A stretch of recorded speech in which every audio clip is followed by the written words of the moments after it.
بسم اللہ الرحمن الرحیم۔ السلام علیکم۔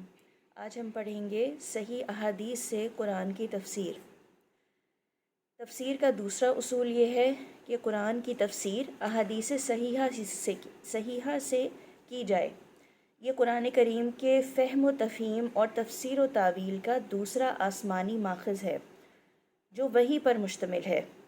رسول اللہ صلی اللہ علیہ وسلم کے جو اقوال و افعال ثقہ و معتمد راویوں کے ذریعے سند متصل کے ساتھ ہم تک پہنچے ہوں، وہ قرآن کو سمجھنے اور سمجھانے کا دوسرا معتمد ذریعہ ہیں۔ اہل سنت والجماعت کے نزدیک رسول صلی اللہ علیہ وسلم کی ثابت شدہ صحیح احادیث اور غیر منسوخ سنتوں کے خلاف تفسیر کرنا تحریف ہے۔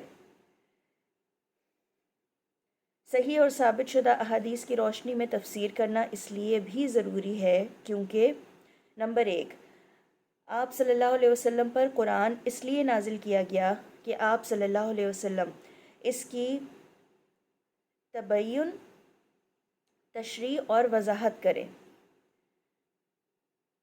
لِتُبَيِّنَ لِلنَّاسِ، سورہ نحل کی آیت نمبر 44۔ آپ صلی اللہ علیہ وسلم کو بما اراک اللہ کی روشنی میں قرآن کے مطابق فیصلے کرنے کا حکم دیا گیا، سورہ نساء کی آیت نمبر 105۔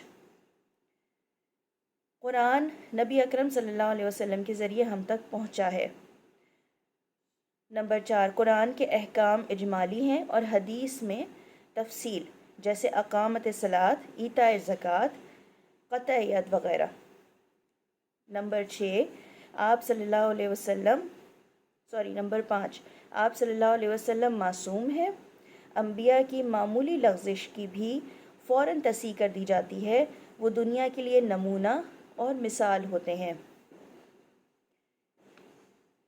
اس کی 2 مثالیں دی گئی ہیں۔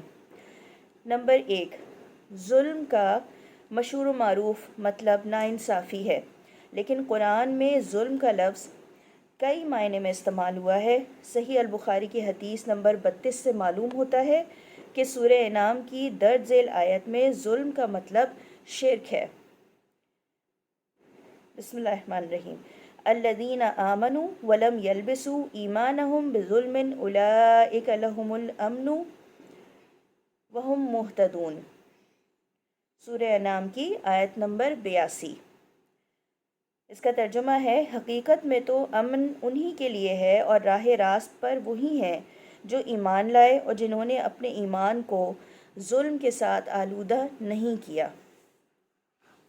رسول اللہ صلی اللہ علیہ وسلم نے اس آیت میں ظلم کی تفسیر کرتے ہوئے فرمایا کہ اس سے مراد شرک ہے، جیسا کہ سورہ لقمان میں ہے، یا بنی لا تشرک باللہ ان الشرک لظلم عظیم، سورہ لقمان کی آیت نمبر 13۔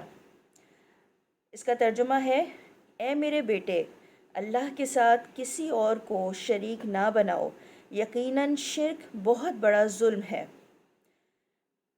مثال نمبر 2، اسی طرح سورہ الحجر کی مندرجہ ذیل آیت میں سبع من المثانی کا مطلب سورہ الفاتحہ ہے۔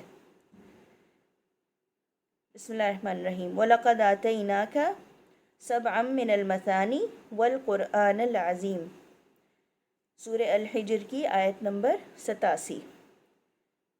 صحیح البخاری میں حضرت ابو سعید رضی اللہ تعالیٰ عنہ بن المعلی کی روایت سے معلوم ہوتا ہے کہ رسول صلی اللہ علیہ وسلم نے یہ فرمایا، الحمدللہ رب العالمین، ہی السبع المثانی والقرآن العظیم۔